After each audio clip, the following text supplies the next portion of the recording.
மேட்டுப்பாளையம் கல்லார் சோதனை சாவடியில் இ-பாஸ் நடைமுறை குறித்து ஆய்வு செய்த தமிழ்நாடு தலைமை செயலாளர் சிவதாஸ் மீனா. கோவை மாவட்டம் மேட்டுப்பாளையத்திலிருந்து உதகை செல்லக்கூடிய அனைத்து சுற்றுலா பயணிகளுக்கும் இ-பாஸ் கட்டாயம் என்ற விதிமுறை கடந்த 7ஆம் தேதி முதல் பின்பற்றப்பட்டு வருகிறது. நீலகிரிக்கு சுற்றுலா செல்லக்கூடிய அனைத்து வாகனங்களுக்கும் இ-பாஸ் உள்ளதா என்பதை கண்காணிக்க கல்லார் பகுதியில் சோதனை சாவடிகள் அமைக்கப்பட்டு அனைத்து வாகனங்களும் சோதனை செய்த பின்பே நீலகிரி மாவட்டத்திற்கு அனுமதிக்கப்படுகிறது.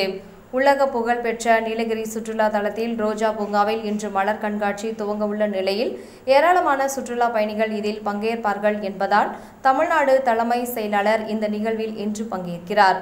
இதற்காக நீலகிரி மாவட்டம் செல்வதற்காக மேட்டுப்பாளையம் வந்த தலைமை செயலாளர் கல்லார் பகுதியில் இ-பாஸ் நடைமுறையை அமல்படுத்த சோதனை செய்ய ஏற்படுத்தப்பட்டுள்ள சோதனை சாவடியில் அவர் ஆய்வு செய்தார்.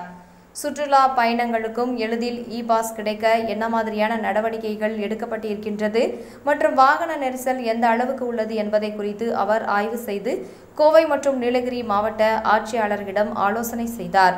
இந்த ஆண்டு கொண்டு வரப்பட்டுள்ள இ-பாஸ் நடைமுறையை நீலகிரி மாவட்டத்தில் மிகவும் எளிமையாக செயல்படுத்தியுள்ளதாக தெரிவித்தார். திடீர் என சுற்றுலா செல்ல திட்டமிட்டவர்கள் கூட எளிதில் இந்த இ-பாஸை பதிவு செய்யும் அளவுக்கு ஆன்லைன் மூலம் இ-பாஸ் நடைமுறையை எளிமைப்படுத்தியுள்ளதாக அவர் தெரிவித்தார்.